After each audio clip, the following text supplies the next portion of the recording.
As a boy, I had certain anti-Semitic experiences.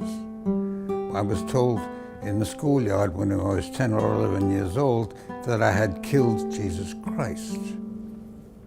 As a Jew, thinking about Nazi Germany made me hyper-conscious of the struggle that was going on in the world.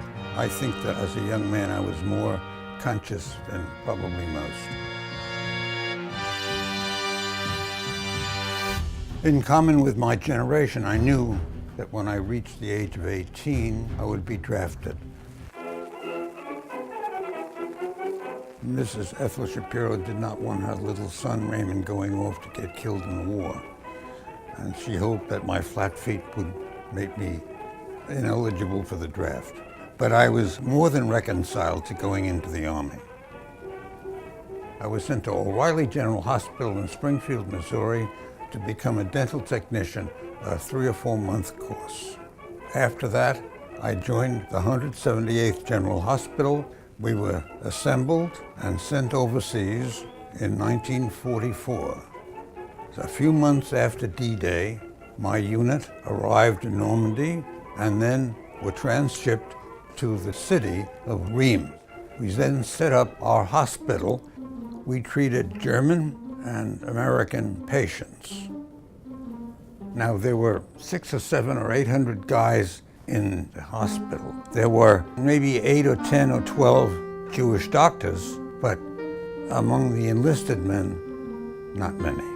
I was made to feel by my encounters with certain anti-Semites, and I would say that these anti-Semites were ignorant more than they were ill-willed.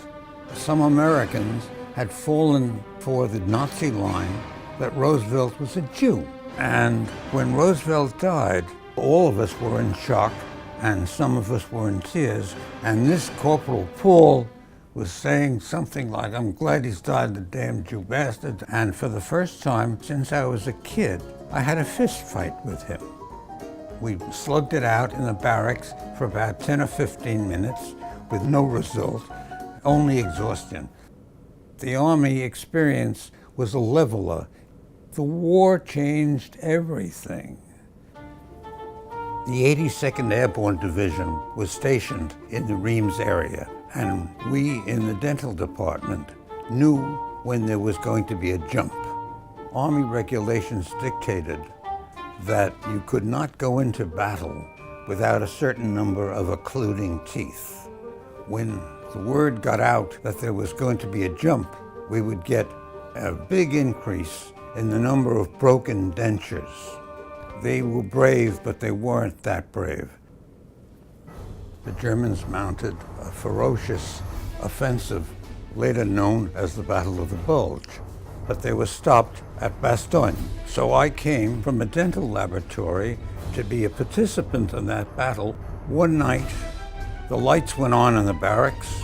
The first sergeant came around with a clipboard, and they selected all of those young men who were not married and said, "Get ready, get your barracks bags packed, you're going out." In an hour or so, we were on weapons carriers and headed north into Belgium, where I first was shot at and surprised and terrified, hiding behind a wall and luckily not being hit. Then, after half an hour or so, onward to the battlefield of Bastogne. And the American casualties in that battle, 29,000 killed, not to mention many thousands more wounded. That was my experience of warfare as it really was, blood and death.